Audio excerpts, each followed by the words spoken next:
na edi nananawagan ako diyan sa ano, sa mga dati kong kasama na sa active pa ngayon na hukbo sa NPA pa, na mag-ano na sir, magbagong buhay na.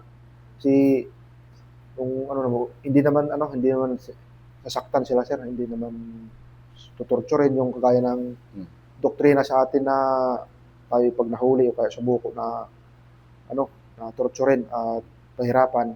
Ano, hindi gano'n ang ano, ang sundalo. Ang sundalo ngayon ay ano na, nagbago na, mabait na sila tapos ang kuwan lang nila na tayo'y lahat mag-ano na, magsama-sama na sa baba. Tapos wala na talaga yung ano natin, wala nang maglaban-laban na sana ng kapwa Pilipino. Mas yun tapos sa ika-ano niyan, yung dati kong PL, ika-Busay, ano kami diyan sir, close kami dati tapos ano kami niyan, parang mag-ano kami, na ano na rin siya, kung siya, bumaba na rin sir para matulungan na rin siya ng gobyerno. Hindi lang sa kanya sir, tapos yung kay Arnel, yung kay Raul, yung mga ka-close ko yan sa taas. Magbagong buhay na rin sila sana sir, maano sila.